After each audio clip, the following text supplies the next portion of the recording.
this is essentially an urban century. The UN has forecasted that by 2030, almost 70% of the world will be living in urban cities. Now, cities, while they occupy just about 3% of the Earth's land mass, almost 50% of the people live in cities at the moment, but they emit about almost 2/3 of the greenhouse gas emissions. And therefore, if countries like India are to emulate the model of the Western world in the designing of their cities, then you will need 4 planet Earth. But alas, we have only 1 planet Earth, and therefore, you need a very different strategy, a very innovative approach to urbanization. And we are talking at a point of time when urbanization has actually ended across America. It's ended across Europe. It's almost ending in China. But in India, the process of urbanization has just begun in a big way.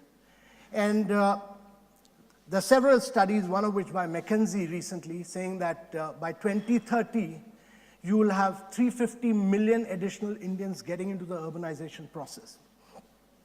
By 2050, you will have 700 million additional Indians getting into the urbanization process. And actually, in reality, every minute in India, there are 30 Indians moving from rural areas to urban areas. And therefore, the way we urbanize will determine India's future. And the designing of urban spaces, the designing of Indian cities will be the biggest challenge India is confronted with. I'm heading a project which is known as the Delhi-Mumbai Industrial Corridor. I'm a civil servant. I'm a government officer.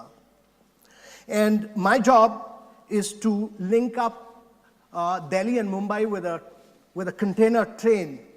And all the goods produced in the northern part of India are actually brought through either lorries or passenger trains. And therefore, because 70% of the goods come by lorries, there's a lot of CO2 emission. And therefore, this container train, which will run in 2017, will put all the goods into the ports on the western coast of India. Today, it takes about 13 to 14 days for goods to move through lorries. By the end of 2017, goods will be put into the ports on the western coast of India within 12 hours. And this is a revolutionary shift which will take place in India. But on both sides of this corridor, the government of India has planned 7 new cities. This new corridor passes through 6 states of India. And 7 new cities in India. This, for the first time, India has done thinking big, thinking large, thinking innovatively. And therefore, the strategy of urbanization is very critical. When cities were made in America, land, gas, and water were all cheaply available. And because they were cheaply available, the Americans made sprawling cities. You could live in New Jersey, travel to Manhattan by car.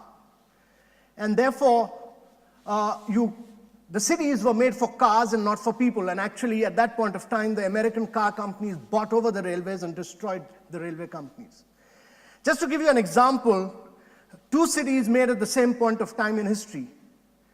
Atlanta and Barcelona, same point of time in history, catering to the same population, 2.8 million, both Atlanta and Barcelona. In Atlanta, 98%, 97.8 to be precise, % of the people travel by car. In Barcelona, 66% of the people use public transportation, and another 18% either cycle or walk. The CO2 emission in Atlanta is 12 times more than Barcelona, 12 times more. Now, Atlanta can come down to the same level of CO2 emission as Barcelona, but you'll have to virtually destroy Atlanta, build it anew, and create 4,678 new metro stations. And therefore, today's cities have to be made on the back of public transportation. You have to recycle water, recycle waste, and bring in new technology. And I'll talk about some of these things, what is increasingly being talked about as smart cities of the future. What IBM talks about as smart city, what Cisco talks about as smart and intelligent cities, and what Koreans are talking about as ubiquitous cities of the future. The session is on public policy, and I'll quickly run you through. I've been associated as a government officer. I was Secretary Tourism when we did the God's Own Country campaign around Kerala, and I was Joint Secretary in the Ministry of Tourism when we did the Incredible India campaign. And I'll quickly try and run you through what design means in the context of public policy. And one of the things which struck me about Bhaskar's presentation was about going back to one's roots. Watch being designed on the back of India's history and culture. Watches being designed.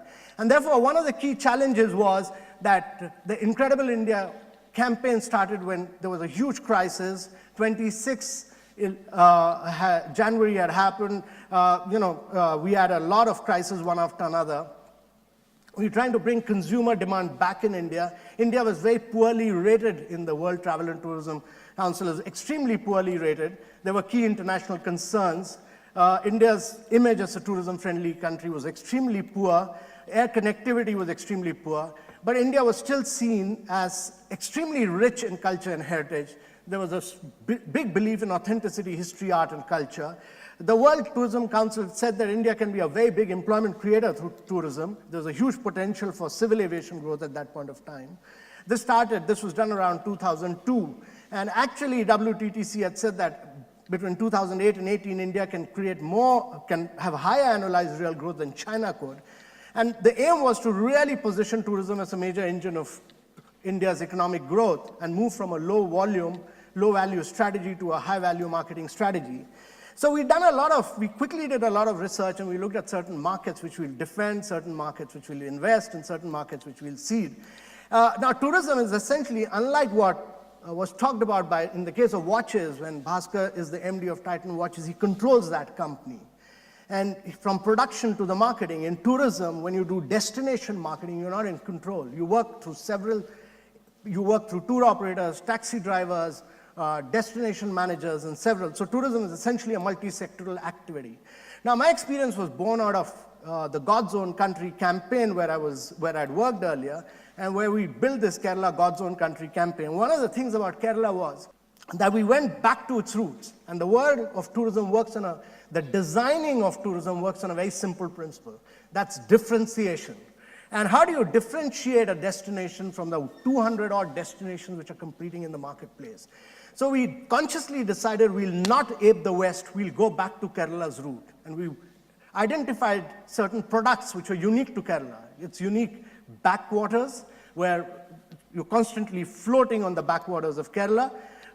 Not a single nail is used in these houseboats. These were the traditional rice barges. We brought back the carpenters who'd all moved away to the Gulf countries, and today almost about 150-odd houseboats operate on the backwaters of Kerala. We brought back the alternative system of medicine, which was not about massage therapy, but about a regimen and a way of life. And we went back to the roots of Kerala to bring back the cultural holidays, and therefore many of the traditional art forms which were dying in Kerala were brought back by us. We brought back the elephant pageants, we brought back the traditional houseboats of Kerala, lovely boat races which used to take place.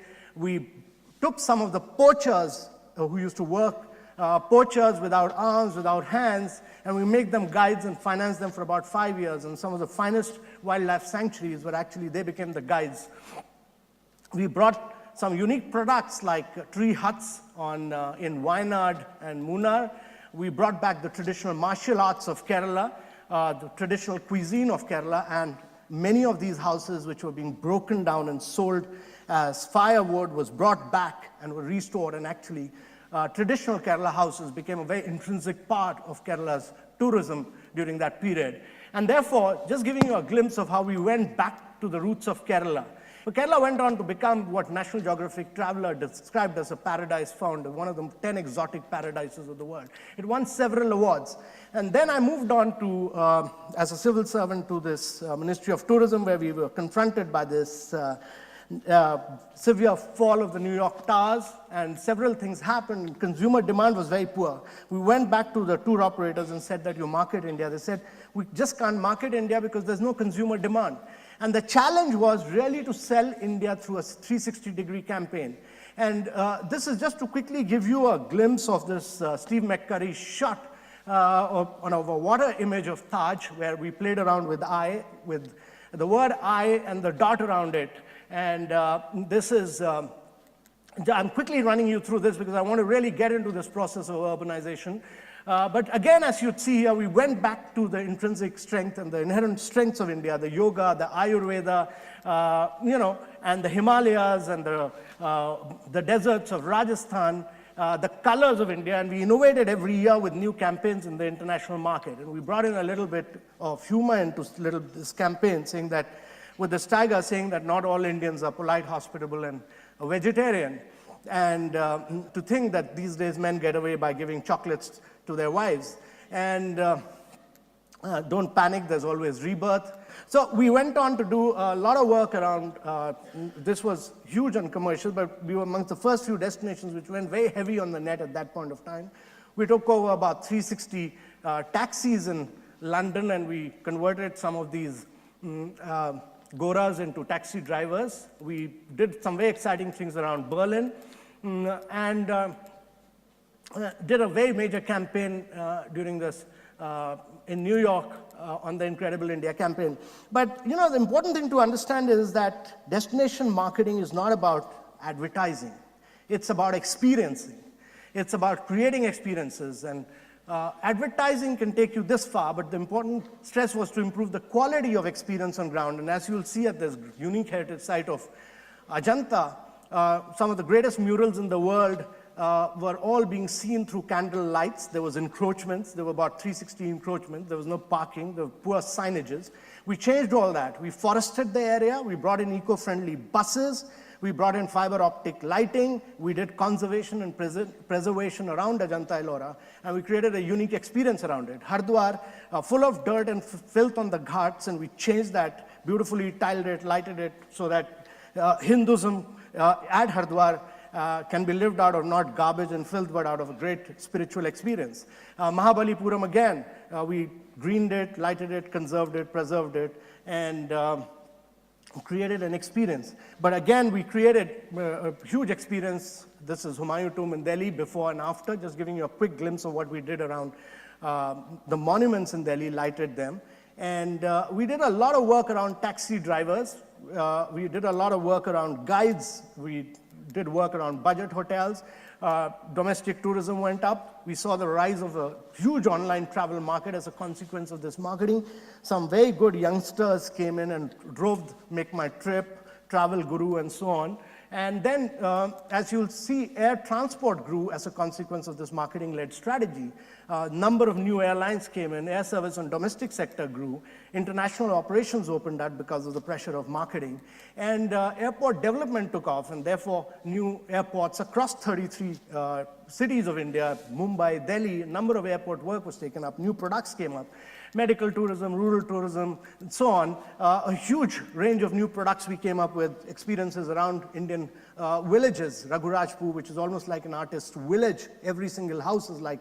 We opened up Andaman Islands. We opened up, focused on sustainability in a very big way. We trained the taxi drivers. Earnings went up. And again, we were confronted with a crisis. 26/11 happened in Mumbai. But, there's the huge energy of India, because India's economy was rising. There was young India, the rise of urban middle classes. There was huge technological changes. But India's potential as a tourism destination still not yet tapped. And therefore, we need to build both the soft power of India through tourism and its hard power. So this is, brand building to my mind is about delivering. It's about designing a campaign, but also improving the quality of experience on ground.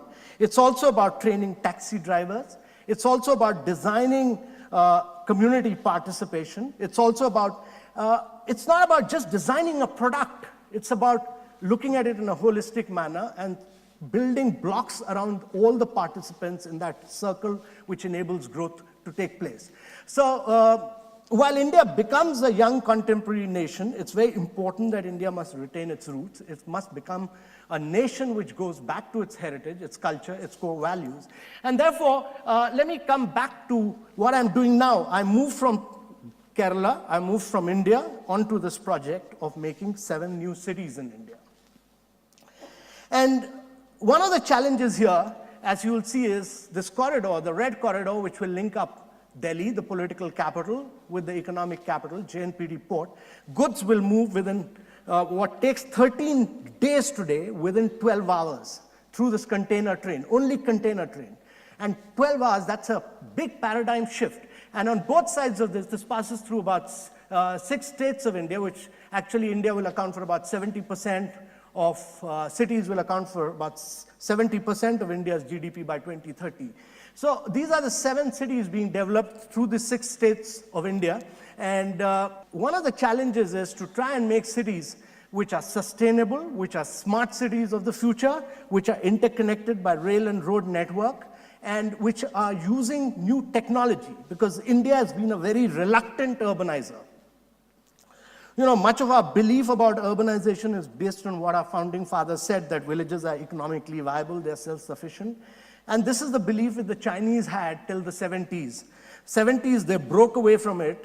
Theirs was also a peasantry-led movement. They broke away from it. They drove manufacturing. And if manufacturing has to be your driver, which in India's case it's important, then a logical consequence of that has to be urbanization, because workers move in, young managers move in, and therefore, if you've been a very slow urbanizer, how do you use technology and convert it to your advantage and leapfrog? And fortunately for us, digital technology today enables convergence. It cuts across power.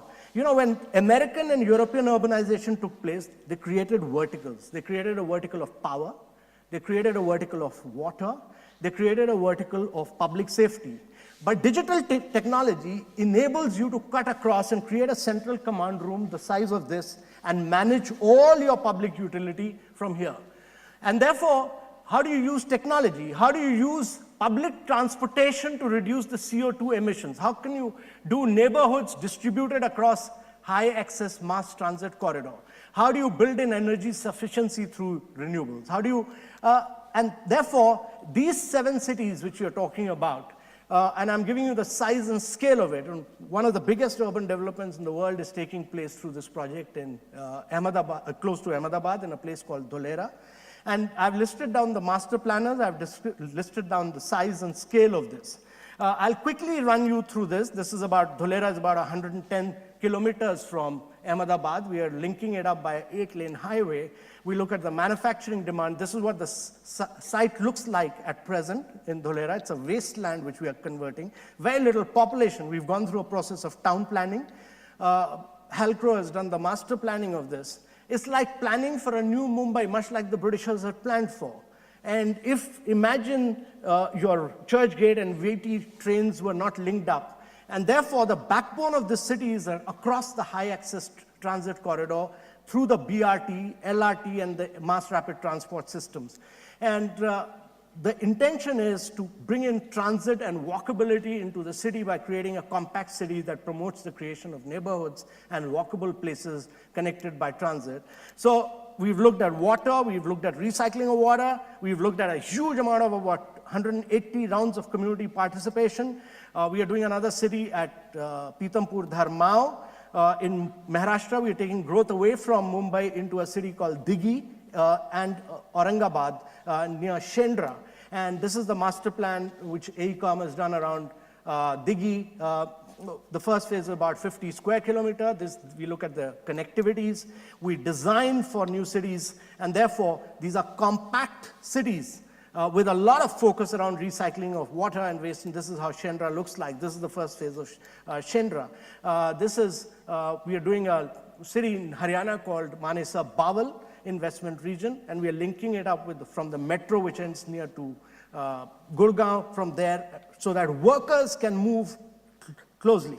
And therefore, to my mind, one of the points which is very important to understand is that design is not about luxury. Design, to my mind, is about democratization of the process. How do you take design to the people in a country like India? Many of these great Italian designers have been brilliant, but they've been extremely elitist in nature. And therefore, it's important in the context of India, the challenge for designers. And the challenge for designers is essentially the democratization of the design and taking design to the people. And to my mind, there, the focus should be on quality, not necessarily on luxury. And one of the challenges in India's context is that bringing in design in the context of the process of urbanization. And therefore, this master plan, as you see here, looks across at 10 square kilometer areas. And how do you build up a city on building blocks of 10 square kilometer areas? So we're linking it up with mass rapid transport areas. There's a challenge of water, a huge challenge of water in Rajasthan, where we are recharging aquifers. We are linked our integrated water master plan and build a dynamic pricing system of water, including recycling of water to an extent of almost 90% in this. This whole city grows on the back of Aerotropolis. We're doing several things, including logistic hubs and a new railway station in Uttar Pradesh. But I think one of the key points is what I mentioned about using technology to leapfrog. And because we have a challenge of urbanization, it's also an opportunity. And how do we use digital technology? And on top of the geographical master planning, we've embedded the ICT, the Information Communication and Technology Master Plan. And we're creating a broadband in these cities so that you can have real-time governance and control into these cities. And these are the first time in the world. Some of this building block of ICT, of smart city, has been done in Rio. A little bit has been done in Amsterdam. Some of it has been done by the Korean companies, telecom companies, who've made this into a business model of using technology for urbanization.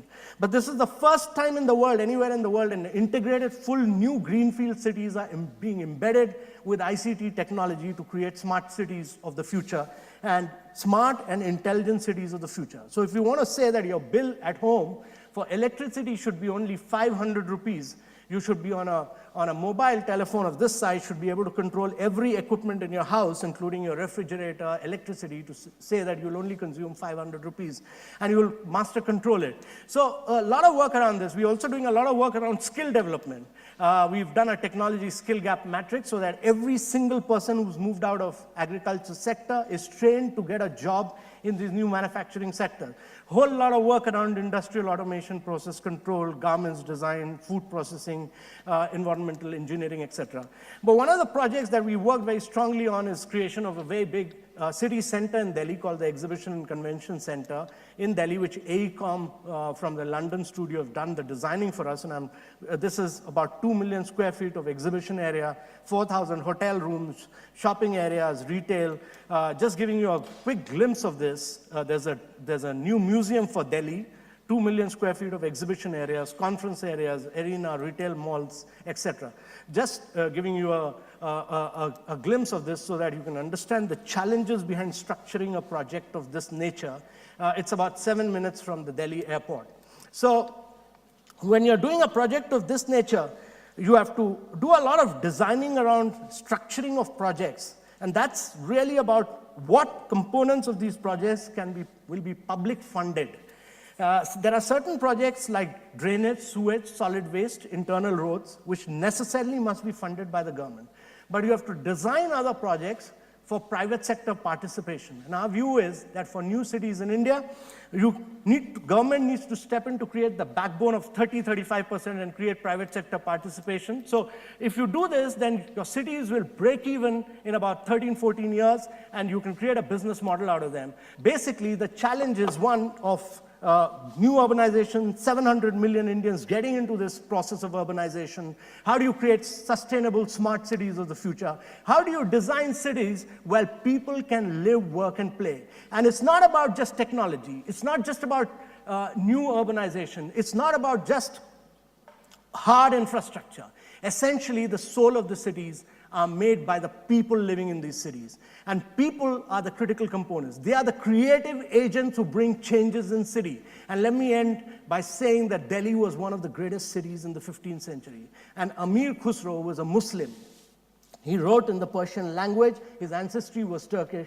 Actually, he described Delhi at that point of time as one of the greatest cities in the world. Not because it was technologically one of the greatest cities in the world. It was culturally one of the greatest cities of the world, but it was vibrant. It was a great city because of the people living at that point of time. And therefore, the people make the soul of the city, and that's the critical component. Thank you very much, ladies. I'm going to run through a bunch of pictures and tell you what we are doing. a lot of what Amitabh spoke about is what we are actually doing in a slightly different context. The soul of the city is the people. We are Virtuous Retail. Virtuous Retail was set up in 2007 by a group called Xander, which is a private equity investment firm with $600 million of capital to create patient capital. Since Rahul was talking about impatient capital, I think one of the strategies has been to deploy patient capital to create new urban, mixed-use, retail-led city centers. We wanted to be in the top 10 cities. We are now in 6 of the top 10 cities and are basically creating these from scratch, greenfield developments. I'm going to take you through one particular project, which actually happens to lie in the city of Surat on the Delhi-Mumbai Industrial Corridor, which was quite interesting to see. We're a month away from opening.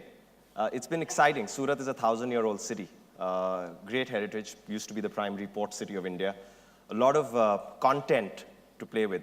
We didn't set out to design a shopping mall. We set out to design a tourism site. We set out to design a community destination. And these are not just labels.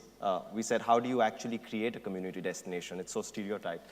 But this is what it looks like. So I'm just going to take you through a few pictures. This is the perspective. The idea was to keep it very simple. No glass, plain California-style, simple facade. Activated all around. Lots of outdoor areas. That's a big mural of Surat city in a fun way. We took a lot of the local history, as I mentioned. We are on a road called DUMAS Road. So we created something called DUMAS Square, pedestrianized. This is work in progress, but in a month, it's going to be ready. That's actually signage that's going up, so that's going to become double height. That's the VR logo on the facade. This is very close to my heart, because when I went to Surat the first time, I saw a very strange thing, strange in my eyes, where on DUMAS Road every evening, you have literally, particularly on weekends, hundreds, if not thousands of cars parked, and you have people picnicking on the curbside, literally, on the divider. And it's a cultural quirk, but we said, how can we actually design our center to celebrate this cultural quirk? So we created something called The Street, which is an outdoor food court. We've created a bunch of brands which celebrate Surat's history. Cafe called Go Dutch, something called the Lari Company. Laris are the carts in which food vendors actually sell their stuff. The Flying Rani, which is a chai lounge, which celebrates the train that goes from Bombay to Surat, on which all the Suratis travel, the diamond traders and so on. And this is what it looks like. It's a 240 square foot mural on the wall, which from one end to the other is a chronological history, celebrates the main events of Surat. So we said, let's give the city back to the people in a way that they actually don't know.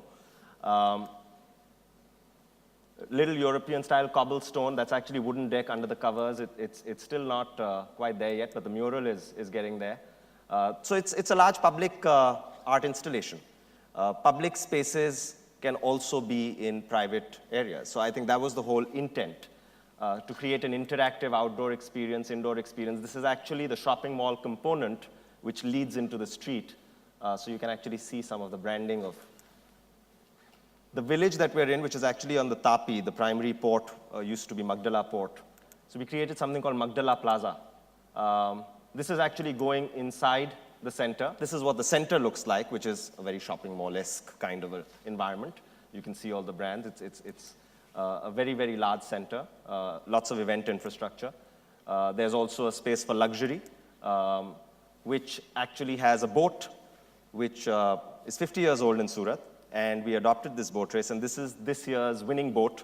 And a gentleman called Paresh Mehti is going to be in Surat next week to paint this boat, and there's going to be a sail 50 feet up that's going to go up, and it's going to adorn the Arc, as it's called. This is the Arc, that's the luxury zone on. Going out again, we created something called Festival Park. If you remember the render, that's actually where the map will go up. A place for kids. So our food court is called Food Box, which again is designed to not really be a food court like the ones you see in shopping malls. There's an outdoor area on the roof called Sky Deck. That's actually a lady who's doing Kachi art, which has just started off this morning, so I only have that picture. But it's going to be kind of fun. So that's basically what we are doing. And the intent is to create a new city center which celebrates the past, but it's creating tomorrow's heritage. And that's our intent. So what is it about you? You're one of India's finest bureaucrats, clearly. And I know you and know of you for many years now. But what is that secret? And don't give us a comfortable answer. Don't give us a polite answer. You know, How did you do it in spite of the politicians? You know, first of all, thanks for writing my character role of being one of India's finest civil servants. You are. You know, so I hope to get my promotion. But let me first tell you that, you know, I honestly feel that you must work with conviction, you must work with passion, and you must work with credibility. And I've had some very difficult jobs. I mean, for instance, trying to do the God's Own Country campaign at the peak of the communist rule in Kerala, and working with the tourism minister who didn't want any marketing to be done at that point of time in India. But I've come to the conclusion that if you're strong-headed, if you're determined to do it, if you are passionate about it, and if you have integrity and credibility, 9.9 out of 10 times you'll win the battle in government. Just keep pursuing it, and you'll always win. And the chances of winning in government are, let me tell you, much more than in the private sector. Your courage of conviction will see you through in government. In private sector, you work for an individual. In government, you work for the system, and therefore you will succeed. How is a California-style mall determining our future, the future of our heritage, using the heritage of our past? So just to put things in perspective, I had said California-style facade, not Whatever, California-style. I No, it's not whatever. It's a very important point. Why are there no windows? But There are windows, but that's not the point. There's a whole outdoor space. Look, I think it's an individual expression of, by the way, it's been designed by people from SEPT. It's been designed by people from Gujarat. It's been designed by people who've traveled abroad, who've lived in India. I think it's a collective expression of what we believe as people growing up in India, as people who believe, who understand, as I said, the cultural quirks that need to be celebrated. I think it's an integration. There are constraints that you have to live within, and there are opportunities that you need to find within those constraints. We have designed this center to be pedestrian friendly. We've actually mimicked public infrastructure so that when there is a metro or there is a bus rapid transport corridor that comes up next to it, you can actually integrate, because we want it to be pedestrian friendly. We have created a very large outdoor space, branded it with the identity of the local community, because we believe the local community needs to identify with those places. I'm not saying it's right or wrong. You can come and look at it for yourself and then make your own conclusions. One thing that we all say, as designers, is that there's no support from the other side. You're partly on the other side. I don't think you're not a designer, but I think you're partly on the other side. What are your top 3 cribs about designers? What's lacking in designers? Well, I've always believed, first of all, in government, I've always believed that you must work with the best. Never go for mediocrity. So I've always believed in working with the best people around, the most creative talents around. I have one basic principle of government I've always broken, and broken ruthlessly and with full venom, is the principle of the lowest cost, what in government is termed as the L1 principle. And I've always believed that quality really drives the energy of the government system. And if you start working on the lowest cost, you will get the worst possible designs. And therefore, across my experience, I changed the pattern into something called the quality come cost basis. And I said, in a creative interpretation in government, if you're trying to drive India's experience of tourism around the world, you can't possibly work around L1. So we worked out a structure of quality come cost where we selected agencies on a quality of 80% and only 20% on price. And therefore, some of the best creative designers across India worked with me. And as I said, we went back to the root of India. We actually wanted to experience, and unfortunately, I couldn't show you some of the films around taxi drivers, guides, about dirt and filth and all that, and how really to motivate Indians using Amir Khan, using Shah Rukh Khan into some of these things. I just couldn't show it, and there was also shortage of time. But the challenge is always to work with the best. But one of the things is that a designer is as good or as bad as the client is. If the client has a vision, if the client has a perspective, if the client has a canvas, the designer will deliver. You know, a designer will falter, a designer will collapse, a designer will do muddle-headed designs if the client does not have a clarity of mind and vision. And therefore, to my mind, there is a two-way process in the process of design. It's very much like what governance in India has become today. It's about a two-way interaction between the design and the client who's driving it. And therefore, you need to learn from the designer. You need to constantly evolve. You need to constantly grow. And you need to constantly tell the designer that you want to evolve in this manner. And therefore, the designer must constantly keep making you grow as an individual in terms of your in terms of your value systems and in terms of your branding process. And that is very necessary. So to my mind, the designer and the client relationship is very unique. It's very special. It's a very bonded relationship. And therefore, both learn from each other as they grow along. What is the nucleus of growth for these new cities that you have planned? I mean, why are people going to move to these cities apart from the great infrastructure there? You know, unlike the West, in India, much of India's growth is being driven by domestic demand.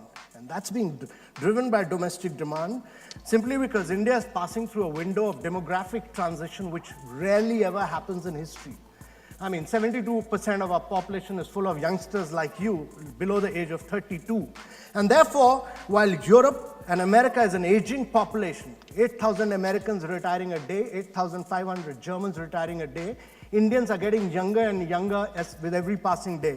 And therefore, there's a domestic demand which is driving growth in India. Every single infrastructure project that which we are creating for 2020, 2030 is being filled up in 2012, 2013. There's no place for manufacturing today in India.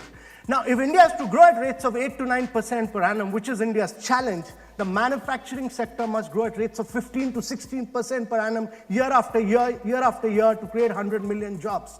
And that is the challenge for India. 15 to 16% growth of manufacturing sector through innovation, through creativity, through labor intensiveness over the next 3 decades to create jobs for the young people. Otherwise, you'll have a revolution in India. So manufacturing, where is the space for manufacturing? There is no space. And therefore, you need to create manufacturing cities in India. You need to create industrial cities. But when you create industrial cities, it's like creating a new Mumbai. Mumbai was a textile city. How did Mumbai evolve? It was a textile city. Workers came in. Young managers came in. Their wives came in. So you needed hospitals, you need hospitality, you need roads, you need a lifestyle. And therefore, when you create new cities, you create cities not with a 20-year perspective, which was said here. You create cities with a 100-year perspective. Your canvas must be 100 years.